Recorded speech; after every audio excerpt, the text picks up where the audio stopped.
A ruthless gang targets a blind man they perceive as weak. They have no idea they've picked a fight with the wrong person.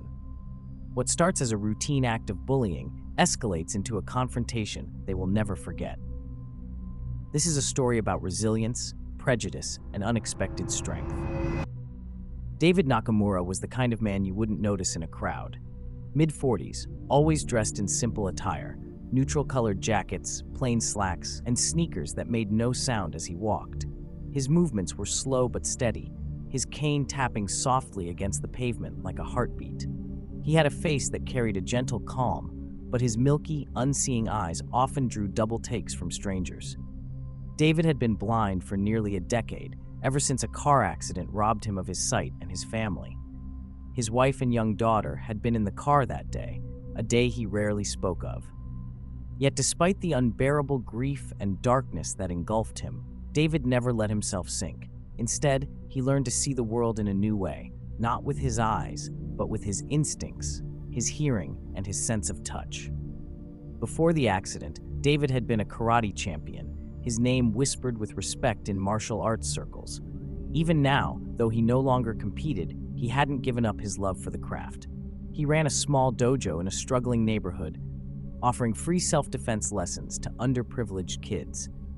He wanted them to have something he'd once had, a sense of control, of empowerment, even when life seemed unfair. But David's life wasn't without its challenges. Being an Asian American man in a predominantly black and white community brought subtle, and sometimes not so subtle, reminders of prejudice. People often assumed he needed their help without asking, shouting directions at him as if being blind made him hard of hearing. He could hear the whispers as he walked through the market or waited in line at the corner store. Poor guy. Do you think he can even cook for himself? Probably just living off disability checks. They weren't cruel words, but they stung nonetheless. And then there were the rare instances of outright hostility. Some shopkeepers were quick to watch him, their suspicion as clear as the bell that rang when the door opened. There were those who muttered slurs under their breath, their ignorance as old as the streets they walked on. David had learned to let these things slide off his back. He had more important things to focus on, like keeping the kids at his dojo off the streets. But not everyone saw the quiet strength in him, especially not Marcus Henderson. Known as Shark in the community, Marcus led a small group of young men who had grown up on the wrong side of opportunity. They called themselves a gang, but their crimes were more petty than organized. Extortion, intimidation, the occasional mugging. Marcus, however, carried a bitterness that ran deeper than mere rebellion. His resentment toward Asians was personal. His father had lost his job when a local factory closed down, only to see the property bought by an Asian developer. His mother worked long hours at a nail salon owned by another Asian family, often coming home late with swollen feet and little pay. In Marcus's eyes, they were the enemy, not individuals, but a collective force he blamed for his family's struggles. Marcus was charismatic in his own way, and his gang reflected his anger. They fed off his disdain, his ability to twist their frustration into action. But there was more to Marcus than anger. Underneath his tough exterior was a young man wrestling with feelings of inadequacy and hopelessness. On a muggy Friday evening, Marcus and his crew loitered on the corner near the bodega, laughing and sharing a cigarette.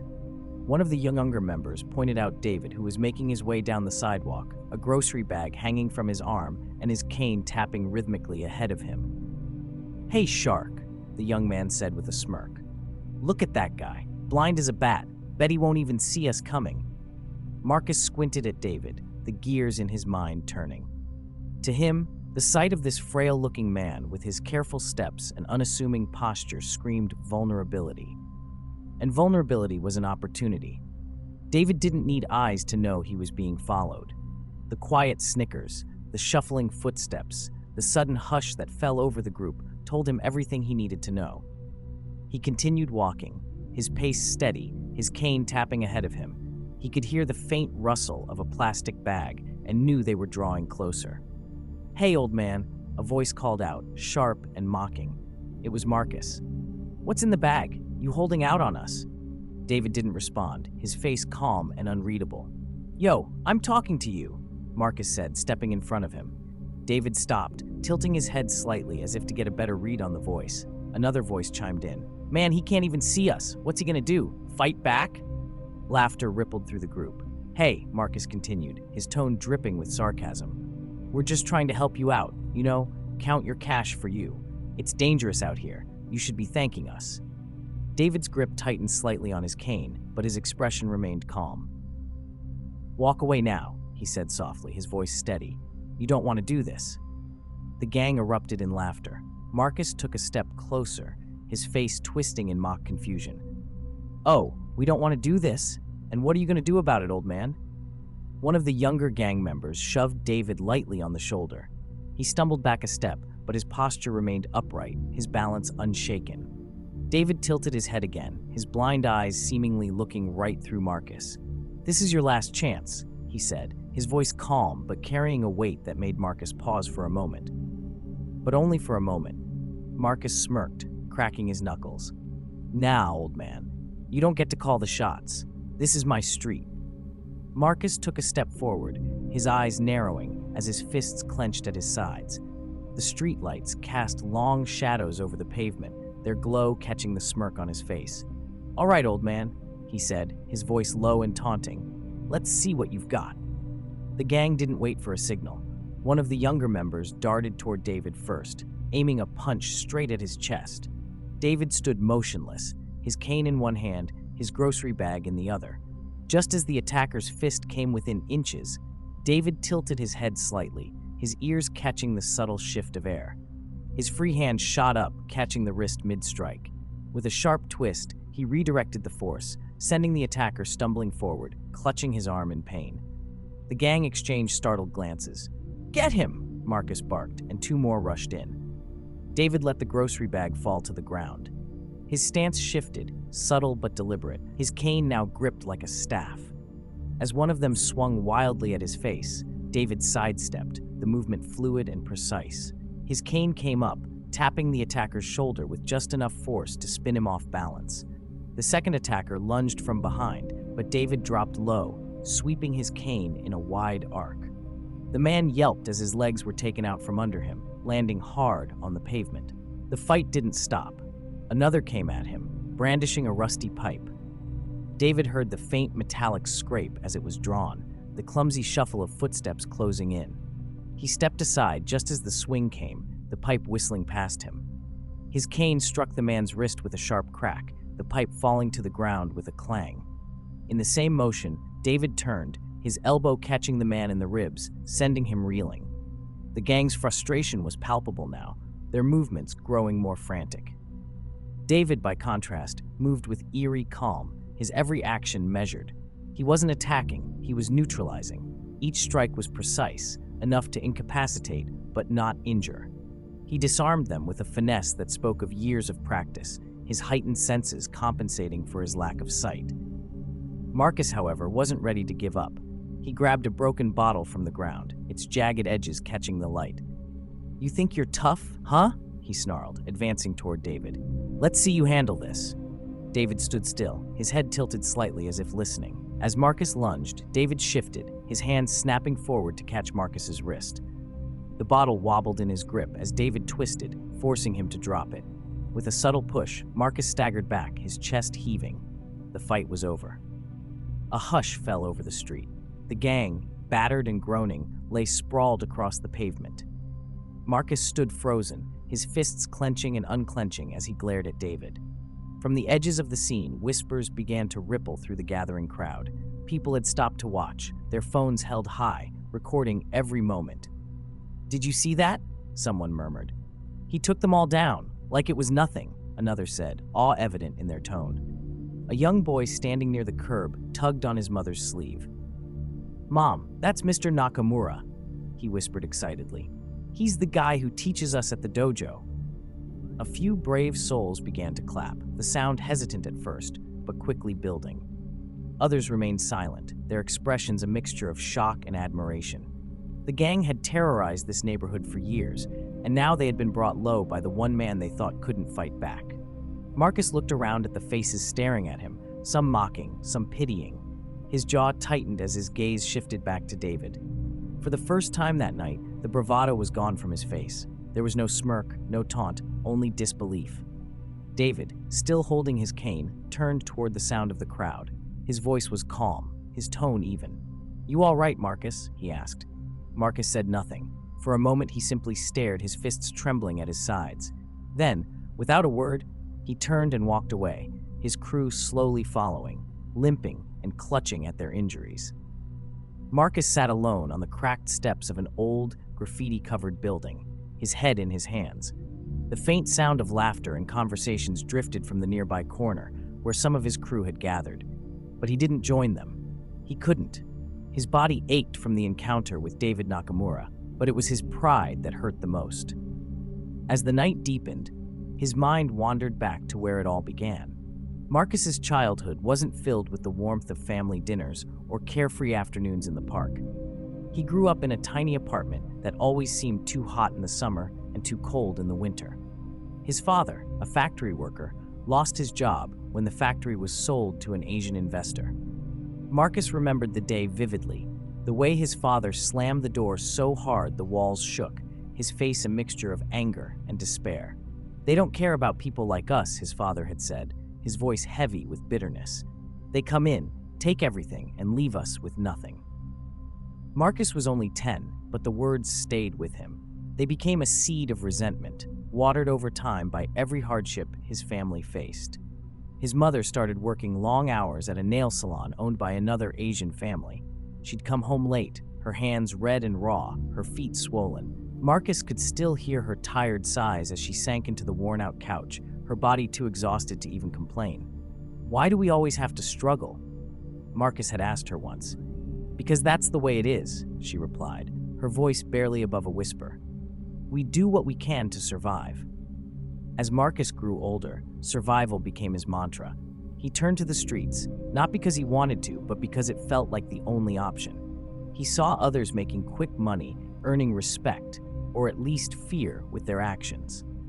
It was a way out, or so he thought, but the bitterness his father planted never left him. Every Asian-owned business he walked past reminded him of the factory his father lost. Every small success story he heard about someone who looked nothing like him felt like a slap in the face. "It's not fair," he would tell himself. "They get everything handed to them, and we're left to fight for scraps." Now, sitting on those steps, Marcus replayed the fight in his mind. He had expected David to be weak, easy prey, but instead, he was met with strength, calm, and precision. It didn't make sense. How could someone like David, blind, quiet, unassuming, stand against him and his crew? How could he do it without breaking a sweat? His thoughts were interrupted by a soft tapping sound. He looked up to see David Nakamura approaching, his cane tapping gently against the pavement. Marcus's jaw clenched as David stopped a few feet away. "What do you want?" Marcus spat, his voice sharp. "Come to rub it in?" David tilted his head slightly, his expression calm but thoughtful. "No," he said simply. "I came to talk." Marcus let out a bitter laugh. "Talk? What could we possibly have to talk about?" David paused, as if choosing his words carefully. "You remind me of someone I used to know, someone who carried a lot of anger." "Anger?" Marcus snapped. "You think I'm just angry? You don't know anything about me. You don't know what it's like to live like this, to fight for everything, to have nothing handed to you." David's expression didn't change, but his voice softened. "You're right. I don't know your life, but I do know pain." Marcus scoffed. "Pain? What kind of pain could you possibly know? You live your life behind that cane, and people probably fall over themselves to help you. You've got no idea what it's like to be me." David stepped closer, his grip tightening slightly on the cane. "I lost my wife and daughter in the accident that blinded me," he said quietly. "They were my world, and in one moment they were gone. I spent years feeling like I was drowning, trapped in a darkness that had nothing to do with my eyes. And yes, people think they're helping when they talk louder or treat me like I'm helpless. But it's not help, it's pity. And pity doesn't heal wounds."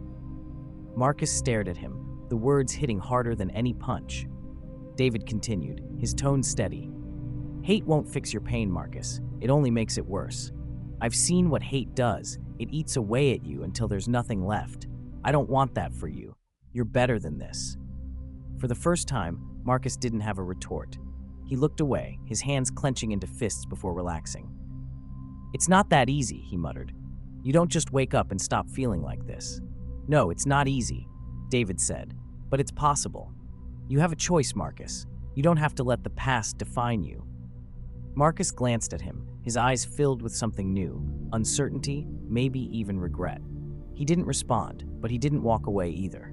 For the first time, he listened. A few days later, the bell at David's dojo rang, its soft chime echoing in the quiet space. David stood at the center of the room, his hands resting lightly on his cane. He didn't need to turn to know who it was. "Marcus," he said, his tone neutral. "I wondered if I'd see you again." Marcus hesitated at the doorway, his hands shoved into his pockets. His usual bravado was gone, replaced by an uncertain vulnerability. "I want to learn," he said finally, his voice barely above a whisper. David tilted his head, as if studying Marcus without the need for sight. After a long pause, he nodded. "Come in." Marcus stepped into the dojo, his movements awkward, unsure. "Why would you even let me?" he asked. "After everything I've done?" David's expression softened. "Because it's never too late to change," he said simply, "and because I believe you can." Over time, Marcus became a regular at the dojo. The others in his gang began to drift away, their ties weakening without the pull of their leader. Marcus worked harder than anyone else, his focus unwavering. Slowly, he began to see the world, and himself, differently. The transformation wasn't instant, nor was it easy, but it was real. Months later, the dojo buzzed with life. Children of all backgrounds trained together, their laughter and shouts filling the air. David moved among them, his cane tapping softly as he guided their movements with gentle corrections. Marcus stood at the back, watching and helping when needed. He was different now, quieter, steadier, and no longer weighed down by anger. Here brings us to the end of the story. We hope this tale of resilience, strength, and transformation resonated with you. If you enjoyed this story, don't forget to like, share, and subscribe to our channel for more powerful narratives that inspire reflection and change. We'd also love to hear your thoughts. What do you think about the discrimination Asian Americans face in society? Share your perspective in the comment section below. Let's keep the conversation going and work together toward understanding and unity. Thank you for watching.